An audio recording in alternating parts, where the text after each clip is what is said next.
자, 오늘 나눌 하나님의 말씀의 제목 한번 다 같이 따라해 보겠습니다. 사명자에게 주어진 명령. 네, 사명자에게 주어진 명령이라는 제목을 가지고 함께 말씀을 나누겠습니다. 특별히 우리 T팀 간증 나누셨지만 또 하나님의 말씀 가운데 큰 은혜 받으셨을 거예요. 자, 수련의 기간 동안에 우리의 마음을 감동시키소서, 이런 주제를 가지고 특별히 J팀이나 T팀이나 특별히 M팀 같은 경우도 하나님이 우리의 마음을 감동시키셔서 하나님의 사역자로서, 하나님의 사명자로서 어떻게 살아갈 수 있는가에 대해서 한번 깊이 나눴을 겁니다. 특별히 제가 인도했던 M팀 같은 경우도 사명자가 되는 것이 무엇인가, 사명이 무엇이고, 사명자의 자세가 무엇이고, 사명자의 목적이 무엇인가, 하나님이 우리의 마음을 감동시키셔서 우리가 이 땅 위에 그런 사역하는 그리스도인으로 서는 것이 무엇인가 깊이 나누는 시간을 가졌습니다. 자, 그렇다면 우리가 하나님의 이 마음으로 감동되어서 우리가 이 땅에서 이루고자 하는 것이 무엇입니까? 그것은 다시 한번 정리하자면 우리 모두가 하나님의 사역자, 사명자가 되어서 이 땅을 하나님의 나라로 변화시켜 가는 것인 줄 믿습니다. 때문에 저는 분명히 여러분에게 선포하기를, 우리의 감동은 단 한순간에 불타오르는 감동이 아니라 사명을 다하는 날까지 쇠함이 없는 감동이 되어야 됩니다. 끝까지 우리가 불타오를 수 있고 끝까지 그 사명을 감당할 수 있는 그러한 감동이 되어야지만 여러분들이 받은 모든 부흥의 그 경험들, 또 하나님의 은혜가 진정한 의미를 맛보게 되고 열매 맺게 될 줄 믿습니다. 그래서 우리가 하나님이 우리의 마음을 감동시키셔서, 우리의 마음을 새롭게 하셔서 변화시키셔서 우리를 사명자로 세우십니다.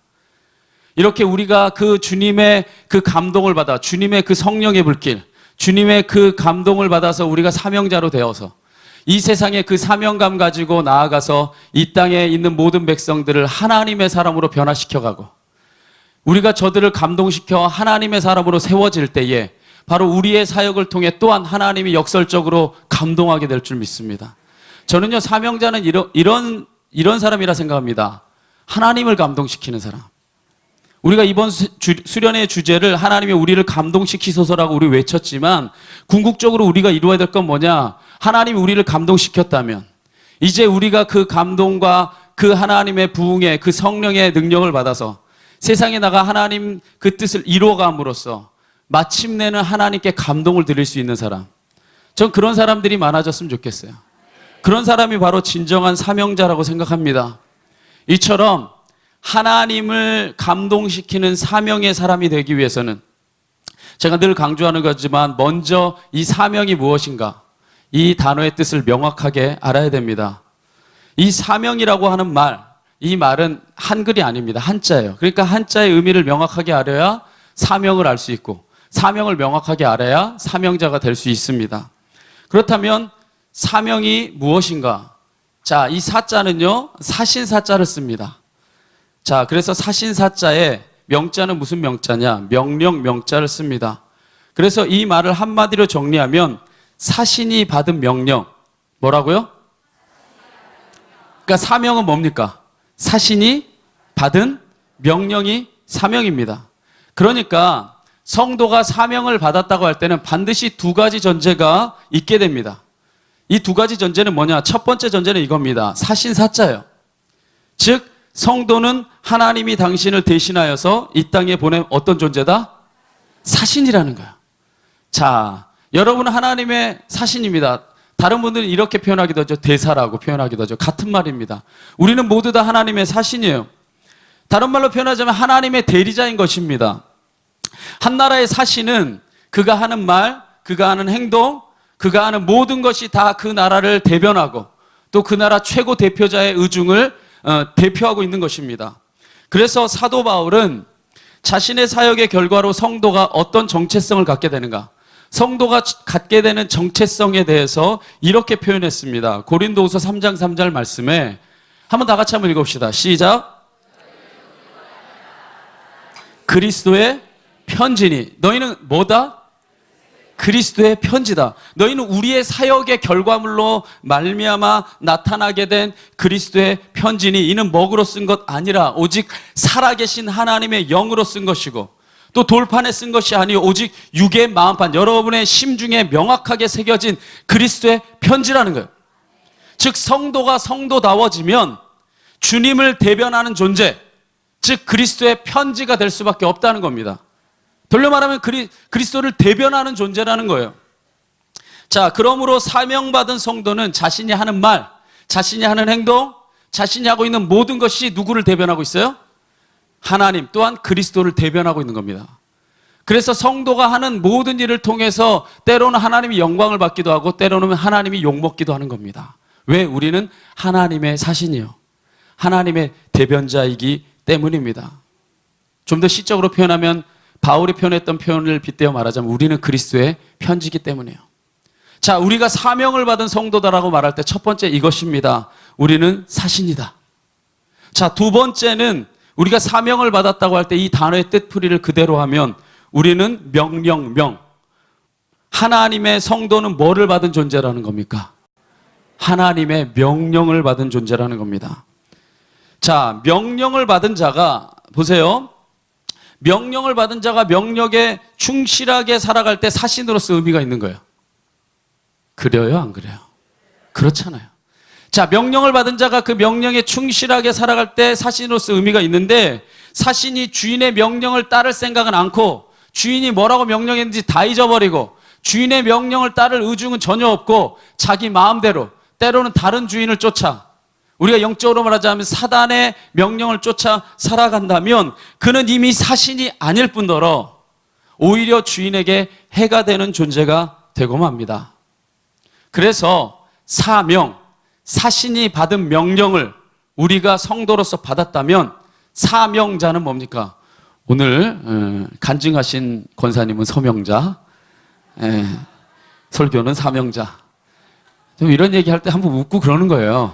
별로 안 웃겨도 웃는 이런 은혜가 있어야지. 이렇게 은혜가 벌써 다 식었나? 특별히 서명자는 사명자, 이름만 점 하나만 바꾸면 사명 받으시기 바랍니다. 사명자란다. 서명자 권사님은 아멘 해야죠. 그렇기 때문에 정리하자면 사명자는 이것입니다. 하나님의 사신으로서 그분의 명령을 받은 성도. 할렐루야. 사명자는 뭐다? 하나님의 사신으로서 그분의 뭐를 받은? 명령을 받은 성도라는 것입니다. 그래서 사도 바울은 성도의 정체성에 대해서 빌립보서 3장 20절에 이렇게 표현합니다. 한번 다 같이 크게 읽어볼까요? 시작. 오직 우리의 시민권은 어디에 있는지라. 우리의 본래적인 시민권은 하늘에 있습니다. 그렇기 때문에 우리는 하나님 나라의 사신이에요. 우리는 이 땅이 주인이 아니고 이 땅이 우리의 거주처가 아니고 우리의 본향, 우리가 돌아갈 곳, 우리가 있어야 될 곳은 바로 하나님의 나라입니다. 바로 우리의 시민권은 하나님 나라에 있어요. 이 정체성이 분명해야 성도가 이 땅에서 무엇을 해야 하고 무엇을 하며 살아가야 될지 분명히 알 수 있습니다. 그렇다면 우리가 하나님 나라의 시민권을 가진 하나님 나라의 사신, 하나님 나라의 대사로서 우리가 이 땅에서 감당해 가야 될 사명의 핵심 코어의 메시지는 뭔가? 우리가 감당해야 될 그 사명의 그 내용이 무엇인가? 바로 그 내용을 오늘 우리가 봉독한 이 마태복음 28장 19절 20절에서 예수님이 분명하게 그 명령을 가르쳐 주셨습니다. 자, 예수님이 우리에게 주신 명령이 무엇이냐? 마태복음 28장 19절부터 20절 상반절까지 우리 함께 고백해 봅시다. 시작. 그러므로 아버지와 아들과 성령의 이름으로 세례를 베풀고 내가 너희에게 분부한 모든 것을 가르쳐 지키게 하라. 할렐루야. 자, 사명자, 하나님의 사신으로서 하나님의 명령을 받은 성도라 했습니다. 그러면 우리가 받은 명령이 무엇인가? 우리가 받은 명령의 내용이 무엇인가? 예수님이 그의 모든 공생의 사역을 마무리 지으면서 바로 이 한 말씀 남기고 그의 모든 사역을 마무리 짓습니다. 그리고 사도행전이 열리고 사도행전은 이제 마침내 이 하나님 나라로 승천해 가시면서 오직 너희에게 성령이 임하면 너희가 권능을 받게 되고 바로 이 사명을, 말씀 띄워주실래요? 이 사명을 예루살렘과 온 유대와 사마리아와 땅끝까지 이르러 전하는 자가 될 것이라. 할렐루야. 자, 이 사명을 너희가 전하는 자가 될 거라 했어요. 자, 보세요. 띄워주시지. 왜 끼세요? 네. 자, 뭐라고 예수님이 말씀하셨냐? 그러므로 너희는 가면 좋겠다, 가길 원한다, 가길 권한다 하지 않았어요. 그냥 명령입니다. 사신이 받은 명령이라 했잖아요. 그냥 가라. 두 번째, 모든 민족을 뭐하라? 제자로 삼아라. 아버지와 아들과 성령의 이름으로 뭐를 베풀어라? 세례를 베풀어라. 그리고 내가 너희에게 분부한 모든 것을 뭐하게 하라? 가르쳐서 지키게 하라. 다 뭡니까? 명령이에요. 이 명령을 끝까지 받아 준행하는 성도가 된다면 그는 진정으로 사명자로서의 삶을 살아가는 것이고, 하나님의 나라를 이 땅에 건설해가는 주님의 건설자이고, 또한 하나님을 감동케 하는 주의 백성이 되는 줄 믿습니다. 오늘 이 하나님의 사명의 핵심 내용을 살펴보면서 다시 한번 하나님의 사역자로서, 사명자로서 하나님의 감동을 받은 우리 성도들이 하나님 앞에 다시 한번 결단하는 시간이 되기를 간절히 축원합니다. 첫 번째, 예수님이 우리에게 하나님의 뜻을 받들어 명하신 명령이 무엇인가 따라해 봅니다. 첫 번째는 이것입니다. 가라. 뭐하라? 가라는 겁니다. 그래서 19절 상반절에 이렇게 말합니다. 다 같이 봉독할까요? 시작. 그러므로 너희는 가서. 자, 가장 먼저 하나님이 우리에게 분부하신 명령은 가라는 거예요. 하나님의 사신으로서 그 명령을 준행하기 위해서는, 그분의 명령을 준행하기 위해서는 먼저는 분부한 곳으로 가야 합니다. 먼저는 하나님이 명령하신 곳에 가야만 해요. 가지 않고서는 하나님을 대신하는 사역을 감당할 수 없어요. 보세요. 하나님이 대신해서 어떤 곳으로 나를 보냈다, 하나님의 대사로, 하나님의 사신으로 보냈다는 것은 하나님이 그곳에 가지 않고 나를 보내겠다는 얘기예요. 그러니까 하나님을 대신하는 사명을 감당하려면 가장 먼저 첫 출발점이 뭐냐? 가는 거예요. 가야지만 대신하죠.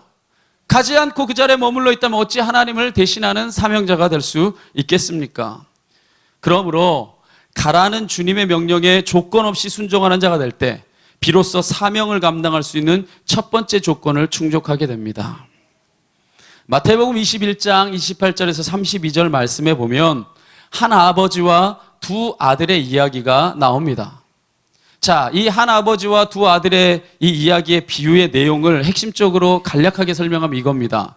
아버지가 두 아들을 부릅니다. 첫 번째는 맏아들을 불러요. 큰 아들을 불러서 얘야, 오늘 포도원에 가서 일 좀 하거라 부탁합니다. 그러자 이 맏아들이 뭐라고 대답해요? 네, 모르시니까 설교 듣잖아요. 그죠? 예. 성경을 매일 읽는데 이렇게 기억은 안 나지. 그죠? 예. 큰 아들은 이렇게 대답합니다. 예, 아버님, 가겠습니다. 이렇게 잘 대답합니다. 그리고 나서 이 아들이 나중에 마음을 돌이켜서 포도원에 가지 않습니다. 아버지의 명령을 쫓아서 포도원에 가서 일한다고 말은 해놓고 안 가요. 반면에 둘째 아들은 이제 안 봐도 보이죠? 자, 얘야, 포도원에 가서 일 좀 하거라 얘기하니까 싫어요. 안 갈 거예요. 이렇게 대답한 겁니다.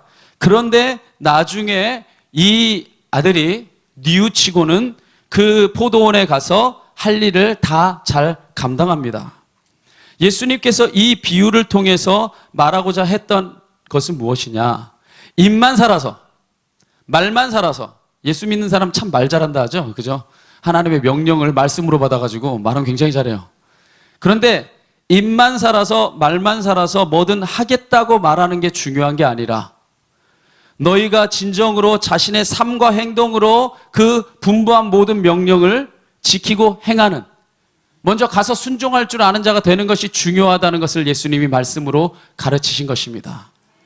그러니까 그때 당대 바리새인과 서기관들이 말로는 예를 하고 겉으로는 잘 지키는 게 했지만 속으로는 자기의 기득권과 자리를 지키려 했던 이 마음들, 그것보다는 겉으로는 창녀와 세리들이 겉으로는 주님의 뜻을 따르지 않는 것처럼 보였지만 결국엔 궁극적으로 주님의 말씀 앞에 무릎 꿇고 하나님의 사명자로 살아가는 그 모습이 진실되고 하나님이 그 모습을 기뻐한다는 것을 은유적으로 표현한 겁니다. 할렐루야. 우리의 삶도 마찬가지입니다. 하나님의 사명자라고 하면서 가라는 명령에 순종하지는 않고 말로만, 입으로만 화려한 고백을 남발한다면 이 비유에 등장하는 맏아들과 전혀 다를 바가 없어요.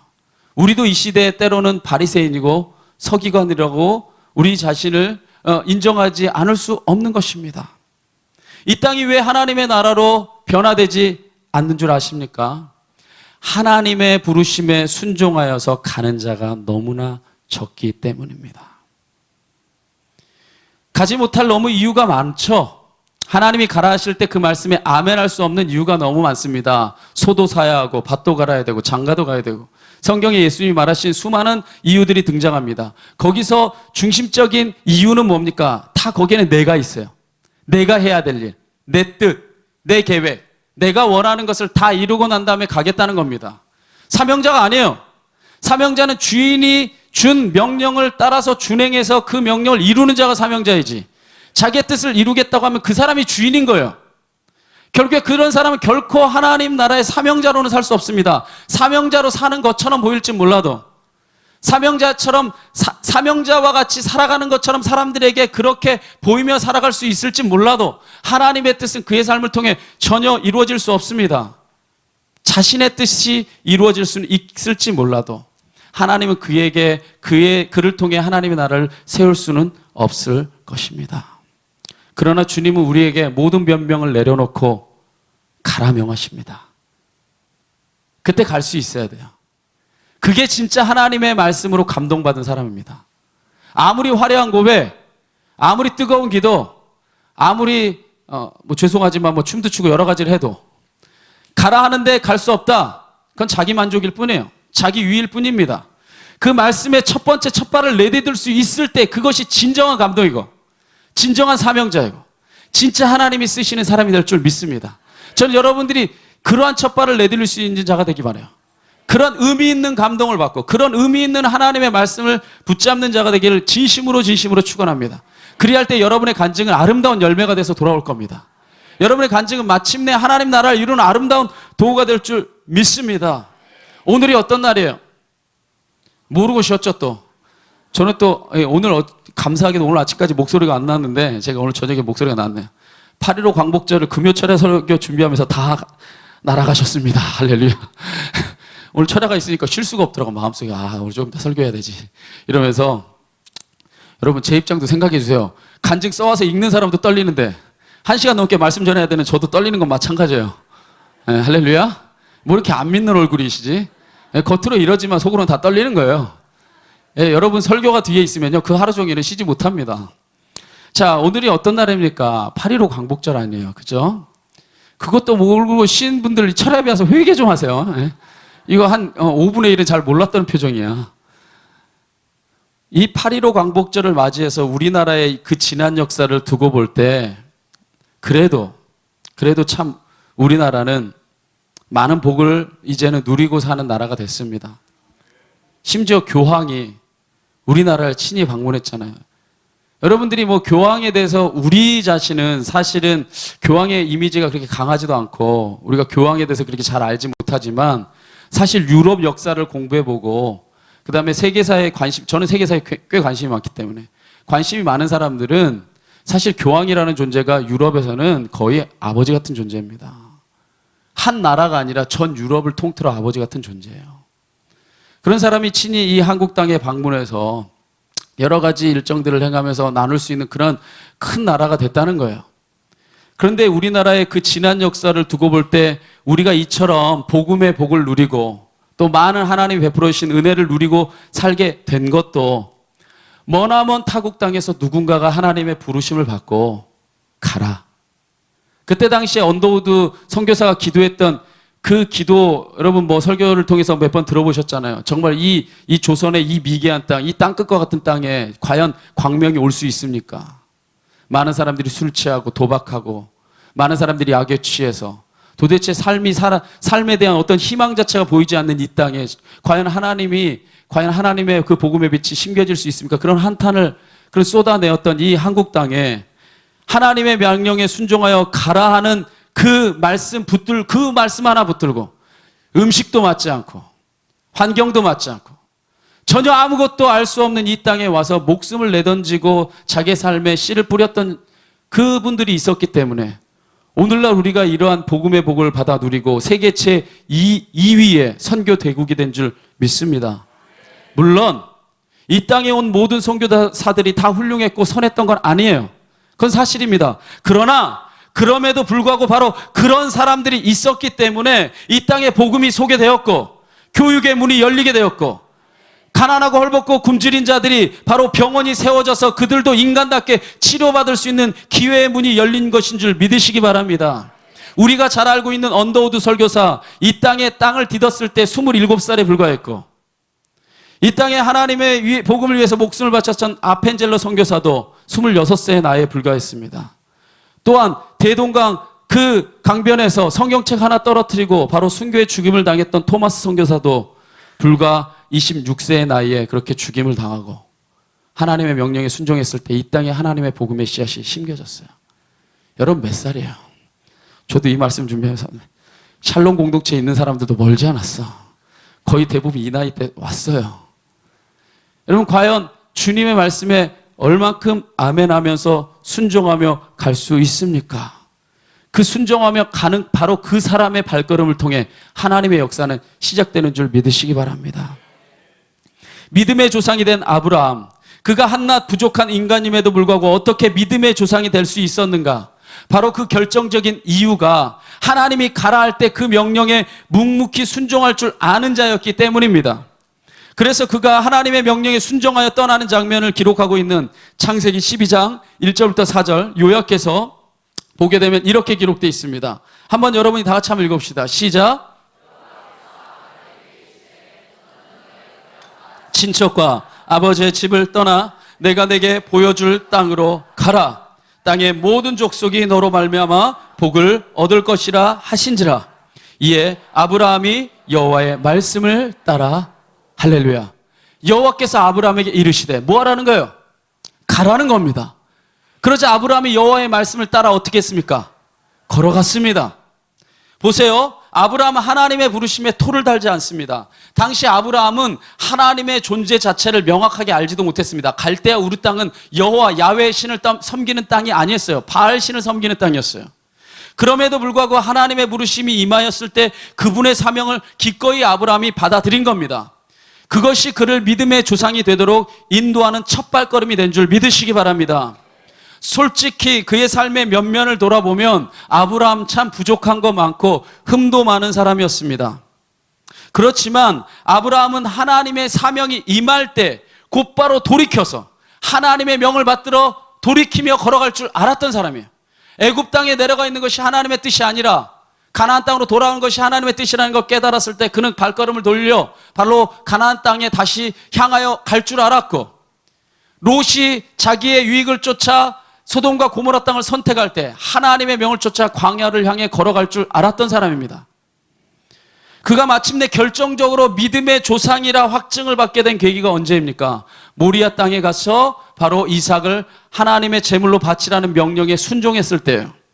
바로 그 명령에 조건 없이 순종했던 아브라함의 모습에 바로 하나님의 가라는 명에 정말 그 한치의 어떠한 망설임도 없이 토를 달지도 않고 명령에 순종하는 아브라함의 모습을 보게 됩니다. 창세기 22장 2절과 3절 말씀해 봅시다. 이렇게 기록되어 있어요. 또 여호와께서 뭐 하십니까? 말씀하시죠. 누구에게 말씀하세요? 아브라함에게 말씀하십니다. 내 아들 내 사랑하는 독자 이삭을 데리고 모리아 땅으로 뭐 해라? 가라. 내가 내게 일러준 한 산 거기서 그를 번제로 드리라. 그러자 아브라함이 어떻게 반응합니까? 토를 달지 않아요. 이유를 달지 않습니다. 왜 그래야 됩니까? 하나님께 묻지 않습니다. 그때의 아브라함이 아침에 일찍이 일어나 나귀의 안장을 지우고 두 종과 그의 아들 이삭을 데리고 번제에 쓸 나무를 쪼개어 가지고 떠나 하나님이 자기에게 일러준 곳으로 뭐하더라? 가더니. 도대체 하나님의 명을 받드는 데 있어서 막힘이 없습니다. 그가 왜 하나님의 쓰임을 받게 되었는지, 믿음의 조상으로 인정받게 되었는지 명확하게 알 수 있는 대목입니다. 여러분, 저를 한번 보세요. 여러분이 한번 심부름 시키는 사람이라고 가정해 봅시다. 자, 여러분이 무슨 일을 심부름 시켜요? 사장으로서, 때로는 부모로서, 때로는 여러분이 어떤 모습으로서 여러분이 심부름 시킵니다. 근데 그때마다 토를 달고, 그때마다 툴툴거리고, 그때마다 이유를 대고, 그때마다 찡얼찡얼대면 시켜요, 안 시켜요? 짜증나서 안 시켜요, 나중에. 널 시키느니 내가 간다. 그렇게 됩니다. 보세요.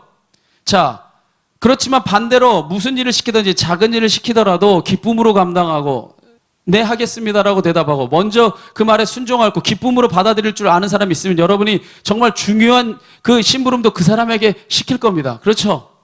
마찬가지예요. 하나님도 마찬가지입니다. 여러분 기억하세요. 하나님은 우리가 완전하기 때문에 사명자로 쓰는 게 아닙니다. 여기 앉아있는 그 어떤 사람도 하나님 앞에 완전한 사람은 없어요. 하나님은 우리가 완전하기 때문에 사명자로 쓰는 것이 아니라 순종하기 때문에 쓰는 겁니다. 가라 하는데 가니까 쓰는 거예요.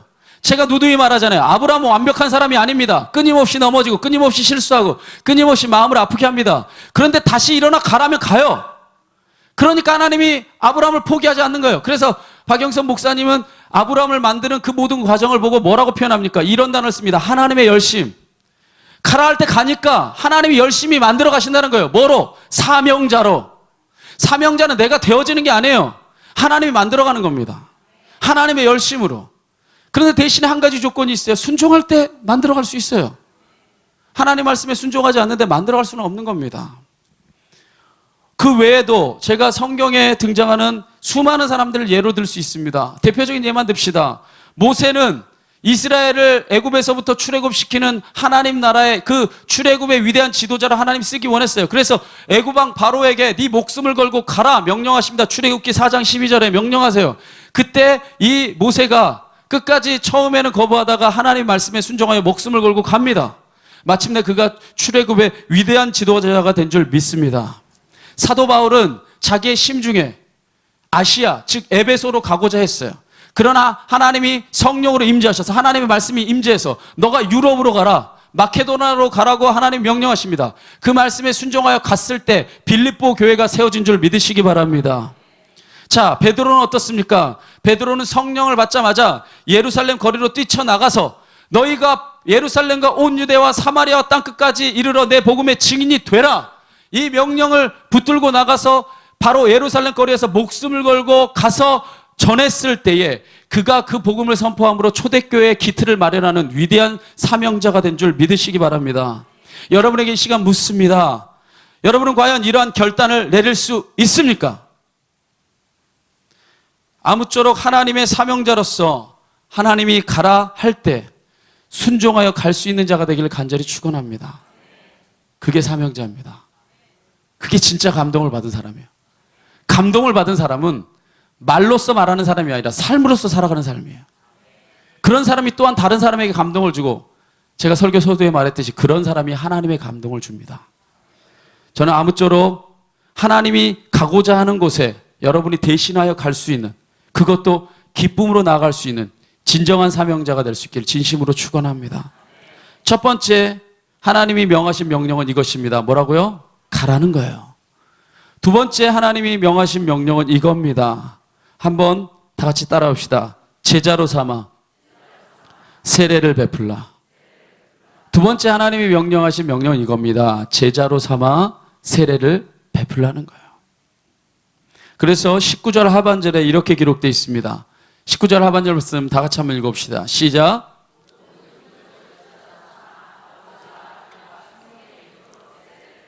그렇습니다. 모든 민족을 너희의 제자로 삼아 아버지와 아들과 성령의 이름으로 세례를 베풀라고 명하십니다.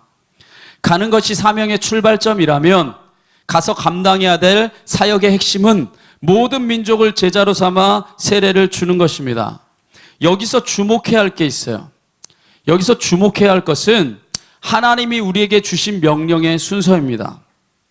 많은 사람들이, 특별히 많은 성도들이 생각하기를 이렇게 생각합니다. 세례를 주고 제자로 삼는 거라고 생각해요. 그죠? 많은 사람들이 세례를 주고 주님의 제자로 변화받게 돼서 뭐 1:1 양육도 하고 뭐 제자 훈련도 하고 여러 가지 훈련을 해서 제자를 삼는다고 생각합니다. 그러나 하나님이 주신 명령은 그게 아니에요. 하나님이 이렇게 명하십니다. 제자로 삼고 그 다음에 궁극적으로 세례를 주라는 거예요. 저는 사명자가 하나님이 명령하신 이 순서를 잘 아는 것이 매우 중요하다고 생각합니다. 그래야 그분의 명을 올바로 행하는 사신이 될 수 있기 때문에요. 보세요. 세례는 마치 결혼식과 같은 겁니다. 제자가 된다고 하는 것은 주님의 제자로서 살겠다는 결단이에요. 다시 말하면 결혼식하고 난 다음에 사랑하고 살아라라고 얘기하는 게 아니라 진정으로 사랑해야 결혼식을 하겠다는 결단이 생겨야 된다는 거예요. 그러니까 제자로 삼은 다음에 세례를 줘야지, 세례를 주고 난 다음에 제자가 되건 말건, 심지어는 직분을 주고 난 다음에 제자가 되건 말건 맞는 건 굉장히 무책임하고 의미 없는 일이고, 오히려 하나님을 욕보이게 하는 수많은 이름뿐인 사명자를 양산하게 되는 결과를 낳게 된다는 겁니다.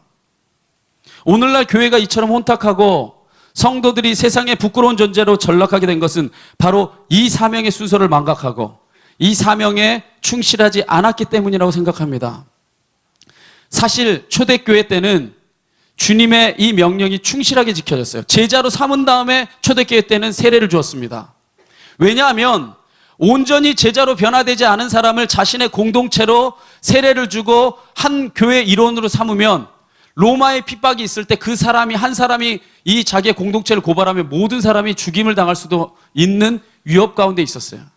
그래서 한 사람이 교회 공동체, 제자 공동체 일원이 된다고 하는 것은 함부로 세례를 줄 수 있는 것이 아니라 가장 먼저는 그 사람 주위에 있는 사람이 이 사람이 그리스도의 제자가 돼도 된다고 인정을 해줘야 됐어요. 적어도 크리스찬이 되는 그 모든 과정이 주위에 있는 사람들의 인정을 받아야 됐어요. 오늘날 여러분 인터넷을 열어보십시오. 우리의 주위에 있는 많은 크리스찬들이 크리스찬으로서 인정을 받고 있습니까? 애초부터 오해라고요? 애초부터 저들이 선입견을 갖고 있다고요? 저는요, 제가 예전에도 설교한 적이 있지만 커쇼라는 이 야구선수, 이 야구선수의 기사가 나타날 때마다 그 사람 밑에 있는 댓글을 한번 보십시오. 예수 믿는 사람이라면 이렇게 믿어야 된다. 예수 믿는다면 이런 사람이 믿으라 한다면 난 믿겠다.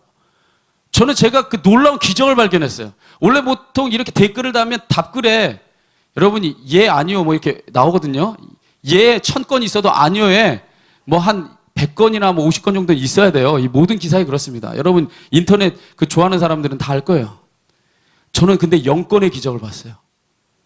예수 믿는 자라면 이렇게 살아야 된다라고 커쇼에게 예라고 수천 건의 예가 올라왔는데 아니요의 0건을 본 거예요.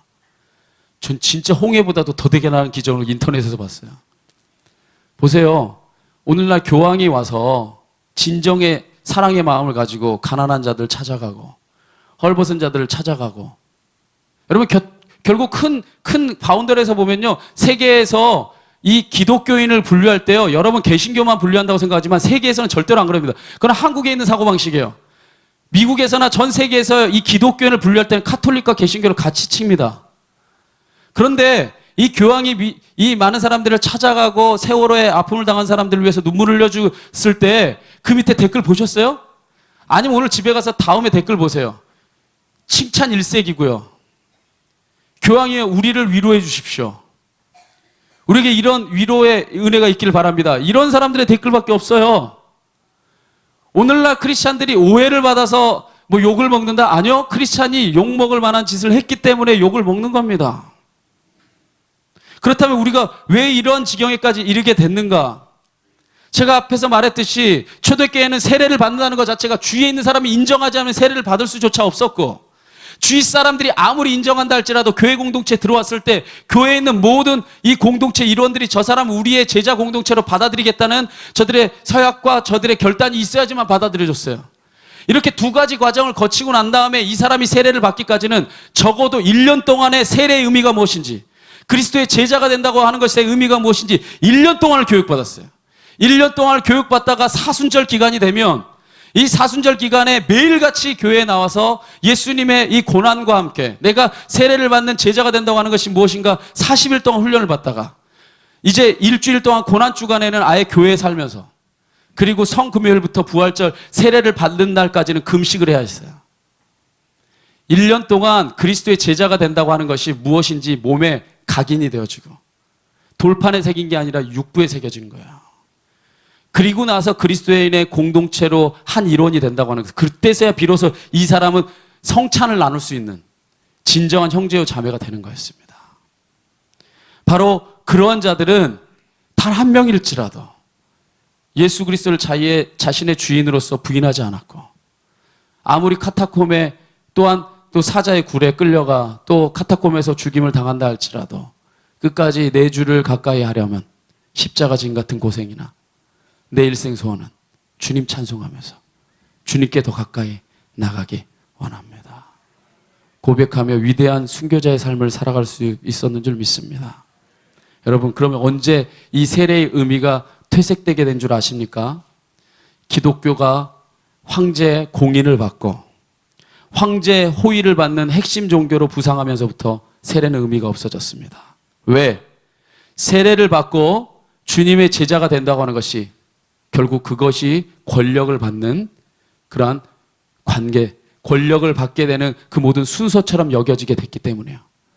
그리고 이 처음에 기독교를 공인했던 이 콘스탄티누스 황제가 기독교를 공인하고 나서부터는 이 권력의 핵심 종교로 부상하다가 70년 뒤에 테오도시우스 황제가 기독교를 로마의 국교로 선포를 해버립니다. 그때는 태어나면 무조건 세례를 받는 거예요. 공인을 해주는 것과 국교가 되는 건 달라요. 이거 착각하는 사람 많은데 여러분, 우리나라에서 기독교는 공인합니까? 공인하지 않습니까? 공인합니다. 그렇다고 해서 우리나라가 기독교 국교가 아니죠. 수많은 종교들을 공인하고 있죠. 공인되는 것과 국교가 되는 것, 그 차이가 있는 거예요. 70년 뒤에 테오도시우스 황제가 382년에 이제 기독교는 로마의 국교이다 선포하고 나서부터는 세례는 태어나면 자동적으로 받는 것이고, 주님의 제자가 되겠다고 하는 것은 니코로 뭐냐? 권력을 가진 자라는 거예요. 무슨 의미입니까? 결국에 세상에 이 중세 교회가 타락하게 된 것은 바로 주님의 제자됨, 사명자로서의 그 모든 길이 다 없어져 버렸어요. 주님을 위해 살아간다는 의미가 아니고 자신의 권력을 위해 살아가는 자만 남게 되어버렸습니다.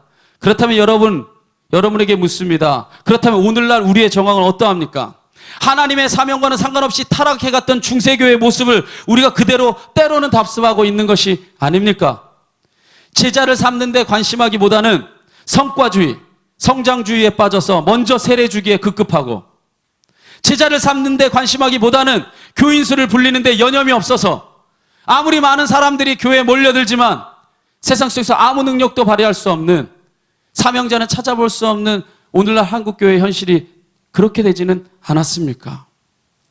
기억하십시오. 그것은 절대로 주님의 명령이 아닙니다. 누군가 변질시켰을지는 몰라도 애초에 하나님이 하신 명령은 아닙니다. 하나님이 원하신 명령은 뭡니까? 주님이 원하시는 것은 주님의 제자가 되어서 주님의 뜻을 쫓아서, 제가 늘 강조하지만 피부색이 같건 다르건, 가졌건 가지지 못했건, 계급이 높건 다른 클래스가 다르건, 레이스, 인종이 다르건, 우리가 어떠한 모습에 있는 처지에 있는 사람이라 할지라도 다 하나님의 형상이 깃든 주님의 형제요 자매로 볼 수 있고, 그들을 위해서 울어줄 수 있고, 그들을 하나님 나라의 사람으로 진정한 행복을 찾을 수 있는 진리의 길로 인도할 수 있는 사명자가 단 한 사람이라도 세워질 수 있다면 바로 하나님이 그것을 기뻐하시는 줄 믿으시기 바랍니다. 우리의 삶의 결단이 바로 그러한 성도를 세우는 데 있어야 되는 줄 믿습니다. 그러한 맥락에서 우리가 세상 사람들을 먼저 주님의 제자로 변화되게 하고 세례를 주는 것은 제가 아까 강조했듯이 마치 남녀가 서로 사랑하고 결혼의 예식을 치르는 것처럼 자연스러운 순리인 것입니다. 그렇다면 세례에 담긴 핵심적인 의미가 뭡니까? 바로 이 세례 예식에 담긴 핵심적인 의미는 이겁니다. 내 삶의 주인이 더 이상 내가 아니고 내 삶의 주인이 누구라는 것? 주님이고 하나님이라는 것, 만천하에 공표하는 예식인 거예요. 할렐루야. 돌려 말하면 세례는 사명자가 되었다는 것을 공표하는 거예요. 내 인생의 주인이 내가 아닙니다. 나를 부르시는 하나님이 내 인생의 주인입니다. 그러니까 나는 하나님의 사신으로서 명령을 받은 자로 살아가겠습니다. 이 결단은 결코 쉬운 게 아닙니다. 이 결단을 가진 자만이 진정으로 세례의 의미를 깨달았고 세례를 받은 자로서의 가치가 있는 겁니다. 그래서 이 세례의 의미에 대해서 사도 바울은 갈라디아서 2장 20절 말씀에 이렇게 말합니다. 한번 같이 고백합시다. 시작. 내가 그리스도와 함께 십자가에 못 박혔나니 그런즉 이제는 내가 산 것이 아니요 오직 내 안에 그리스도께서 사시는 것이라. 이제 내가 육체 가운데 사는 것은 하나님의 아들을 믿는 믿음 안에서 사는. 할렐루야. 이것이 진정한 세례의 의미인 줄 믿습니다. 이 하나님의 사명자로 살겠다는 결단, 이제 내가 사는 것 아니요 오직 내 안에 그리스도가 사는 것이요. 이러한 그리스도의 이 명을 쫓아서 이제 내가 살아가겠다는 이 결단이 우리 안에 있을 때에 또한 이 결단을 가지고 이 세상 곳곳에서 여러분이 주님의 명을 쫓아서 가서 그들을 제자로 삼아 그들이 세례를 받는 현장을 여러분들이 목격하게 될 때 이 얼마나 감동적이겠어요. 감동적이지 않아요? 감격적이지 않아요? 여러분이 전도한 사람이 세례를 받아서 주님의 사명자로 서겠다고 변화되는 순간이 여러분의 가장 이 감동되는 순간이어야 되는 줄 믿어요. 그때가 근데 또한 하나님이 가장 감동하는 순간이에요. 너희가 한 영혼이 내게로 돌아올 때 이 천국에서는 온 천하를 얻는 것보다 더 큰 하나님 나라 잔치가 이루어진다고 하나님, 이 주님께서 말씀해 주셨잖아요. 얼마나 하나님이 감동하시는지. 저는 여러분들이 이러한 하나님 나라의 사역자를 세워가는 주님의 제자가 되기를 진심으로 축원합니다. 하나님이 우리에게 주신 사명자로서 주신 명이 무엇인가? 첫 번째, 가라는 겁니다. 두 번째, 제자로 삼아 세례를 베풀라는 겁니다. 마지막으로 세 번째, 주님이 주신 명령입니다. 한번 다 같이 따라해 봅시다. 가르쳐 지키게 하라. 마지막으로 우리에게 가르쳐 지키게 하라고 말씀하십니다. 그래서 20절 상반절에 이렇게 말씀하시죠. 함께 봉독해 볼까요? 시작. 내가 너희에게 분부한 모든 것을 가르쳐 지키게 하라. 마지막으로 주님이 우리에게 명령하신 것은 내가 너희에게 분부한 모든 것을 가르쳐 지키게 하라는 겁니다. 그런데 보세요. 이 말씀이 어렵습니다. 대체 성경에 하나님이 명령하신 분부가 얼마나 많고 예수님이 가르친 게 얼마나 많은데 내가 너희에게 분부한 어떤 것? 모든 것을 가르쳐 지키게 하라고. 얼마나 어려워? 어려워요? 안 어려워요? 뭐 출애굽기에 보면은 뭐 쪽발이 갈라진 건 먹고 뭐 되새김질 하는 건 먹지 말고, 여러분 돼지고기 엄청나게 드시고 막 수련회 뒤풀이 한다고 삼겹살 막 땡겨 드시고 막 하는데 뭐 몸에 좋다고 장어 먹고 막 이러는데 뭘 출애굽기에 뭐 먹지 말라는 거, 먹으라는 거, 지키라는 거, 모든 것 하나님이 가르쳐 주신 모든 것 지키게 하는 게 정말 쉬운 일이 아닙니다. 그런데 사실 여기서 이 모든 것을 가르쳐 지키게 하라고 하는 것을 그런 문자적인 의미로 이해해서는 안 돼요. 사실 우리가 이 말씀 앞에 고민할 필요가 없는 것은 그 답도 예수님이 사실은 가르쳐 줬어요. 어디서 가르쳐 줬냐? 마태, 마가, 누가의 복음에서 예수님이 다 가르쳐 줬습니다. 한 서기관이 예수님께 나와서 이렇게 묻죠. 예수님, 성경 전체를 아우르는 가장 중요한 계명이 뭡니까? 이러니까 여러분이 생각나죠? 뭐라고 말해요? 그때 예수님께서 이렇게 대답해 줍니다. 마가복음 12장 29절에 31절에 이렇게 말하죠. 예수께서 대답하시되 첫째는 이것이니 이스라엘아 들으라. 주 곧 우리 하나님은 유일한 주시라.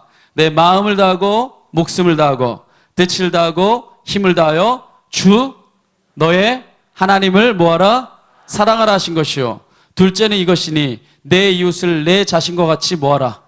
사랑하라 하신 것이라. 이보다 더 큰 계명은 없다. 그러니까 내가 너에게 분부한 모든 것을 가르쳐 지키게 하라고 하는 것은 바로 이 두 가지 계명에 다 녹아져 있는 거예요. 여러분 쪽발이 갈라졌건 안 갈라졌건 먹으세요. 하나님 사랑하고 사람 사랑에 관계없는 건 다 하세요. 하나님을 사랑하고 사람을 사랑하는 게 바로 가장 중요한 핵심적인 개념입니다. 사실 사람을 위해서 준 계명이 바로 또한 하나님 사랑하라고 준 계명이 바로 10계명이고 10계명을 설명한 것이 토라, 모세의 오경이고 모세의 오경에 대한 인생의 설명서가 성경입니다. 할렐루야. 그러니까 이 두 가지에 걸리는 거 아니라면 여러분 다 아세요. 삼겹살 계속 드시고 아침에 드시고 점심에 드시고 아무 상관없어요. 구원받는데 하나님의 사명자로 살아가는데 아무 거리낌 없습니다. 그런데 하나님 사랑하는 것 아니고 사람 사랑하는 게 아니라면 여러분 다 멈춰 서십시오. 그리고 오직 그것을 이루는데 여러분의 삶을 던지십시오. 예수님은 우리 삶의 가장 완벽한 모델입니다. 예수님이 우리 삶의 사명자로서 가장 완벽한 모델이셨어요. 그래서 예수님은요, 가장 사명자의 모델로서 하나님을 사랑하고 또한 사람을 사랑하는 데 있어서 자신의 전부를 던졌던 사람입니다. 그래서 하나님을 얼만큼 사랑했느냐? 십자가를 눈앞에 두고서 이것이 자신의 뜻이 아니에요. 근데 하나님이 인간을 구원하기 위한 하나님의 뜻이기 때문에 바로 그 인생의 절체절명의 순간 갈림길 앞에서 예수님이 이렇게 기도합니다. 마태복음 26장 39절에 이렇게 말하죠. 조금 나아가서 얼굴을 땅에 대시고 엎드려 기도하여 이르시되 내 아버지여 만일 할만하시거든 이 잔을 내게서 지나가게 없소서. 그러나 이게 예수님의 위대성이에요. 그러나 누구의 원대로 마셨고 나의 원대로 마셨고 누구의 원대로? 아버지의 명령대로 아버지의 뜻대로 되기를 원하nap니다. 할렐루야. 이것이 하나님을 자기의 목숨보다 사랑했다는 증거입니다. 내 목숨을 지키기 위해서 이 잔은 지나가고 옮겨지는 게 내 뜻이라는 거야. 그러나 아버지의 명대로 되기를 원합니다. 이것보다 더 명확한 하나님을 사랑했다는 증거가 어디 있습니까? 또한 주님은 그 하나님을 사랑하는 깊이와 넓이를 가지고 끝까지 사람을 사랑하셨습니다. 그래서 자기를 모욕하고 침뱉고 때리고 채찍질하고 심지어는 십자가에 못 박아 죽이는 그러한 자들을 향해서 마지막에 남기신 고백이 뭡니까? 누가복음 23장 34절에 예수님이 사람을 향해 남기신 마지막의 고백입니다. 한번 다 같이 읽어봅시다. 시작.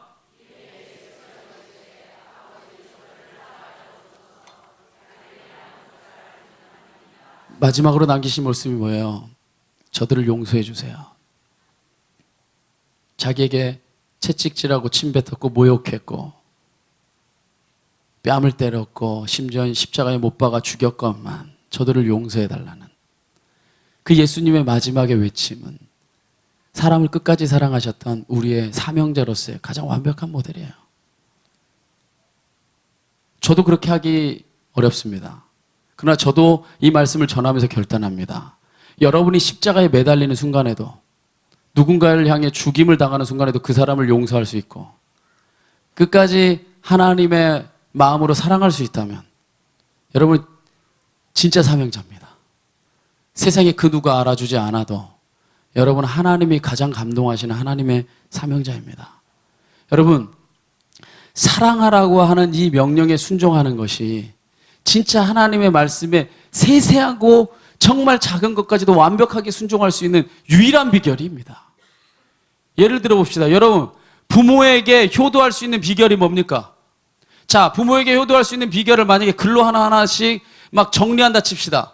얼마나 어려운지 몰라요. 일주일에 전화 3번 이상. 뭐 용돈은 최소한 사람이 자기가 버는 돈의 30% 이상.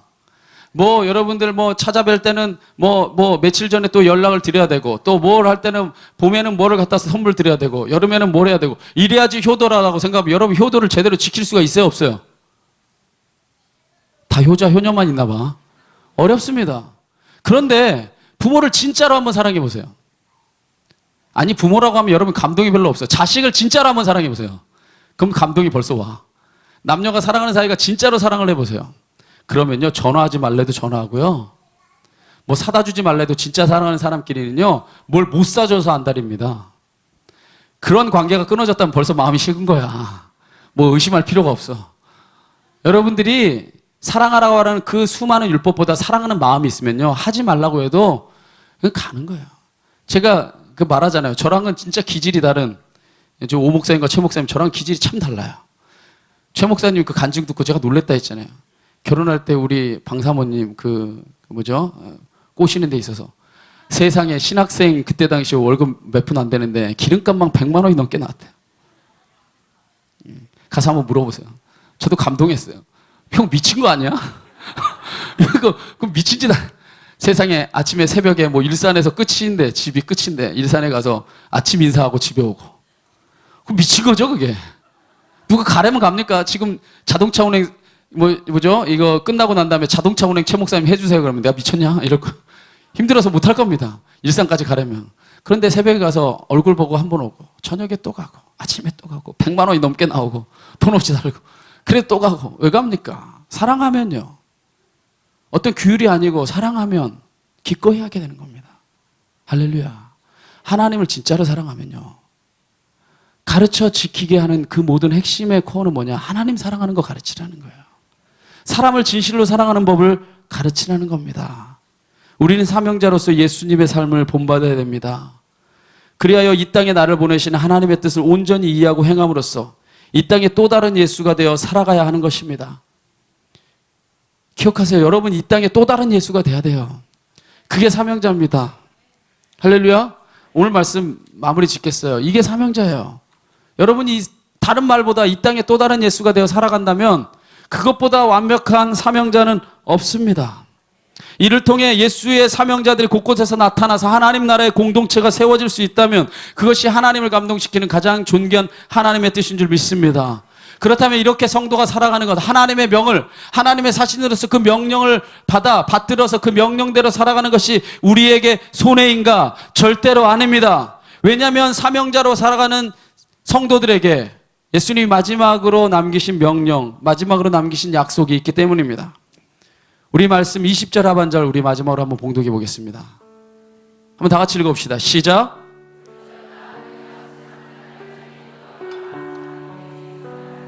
할렐루야. 볼지어다. 네가 이 사명자로 살아가면 내가 세상이 끝나는 날까지. 영어로 보면 the very end of age라고 돼 있어요. 바로 그 끝날이라고 돼 있어요.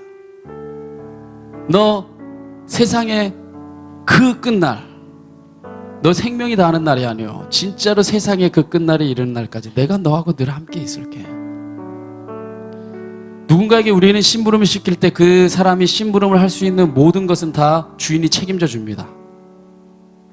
갈 수 있는 여비, 생활하는 것, 먹고 입고 마실 수 있는 것, 주인이 다 책임져 주는 겁니다. 주님이 내가 사명자만 되면 나에게 모든 삶을 책임져 준다는데 인생을 걸만하지 않습니까? 여러분 기억하십시오. 우리를 지으시고 또한 사명자로 부르시고 또한 사명자로 보내신 이가 하나님이십니다. 그렇다면 나의 달려갈 길이 다 가도록 이 호흡이 다 그치는 날까지 주님이 내게 맡겨주신 십자가 지고 그분의 뜻을 따라 사는 것이 마땅한 줄 믿습니다. 여러분, 부족하디 부족한 우리를 하나님의 사명자가 될 수 있도록 해주신 것, 그게 은혜입니다. 나를 믿음의 조상 아브라함과 같은 반열에 세워주시고, 아니 다른 그 무엇보다도 또 다른 예수가 될 수 있게 해줬다는 것, 그것 자체가 은혜입니다. 우리가 이 땅을 살아가면서 그 은혜에 보답하는 길은 온전히 그 사명을 이루며 사는 것입니다. 하나님이 주신 명을 받들어 사신으로 살다가 주님이 부르시는 그날에 하나님 나라 가서 칭찬 듣고 상급 받고 영광의 잔치에 참여할 수 있는 여러분 되고, 그날에서 여러분 다 만날 수 있다면 이보다 더 의미 있는 족적을 남기는 인생은 없다고 생각합니다. 아무쪼록 여러분 이 의미 있는 족적을 남기는 주님의 제자 되십시오. 주님의 사명자 되십시오. 바로 그것이 여러분을 향한 하나님의 뜻인 줄 믿습니다. 우리 이 시간 그 은혜를 함께 고백하며 함께 봉헌하시고 기도하는 시간 갖겠습니다.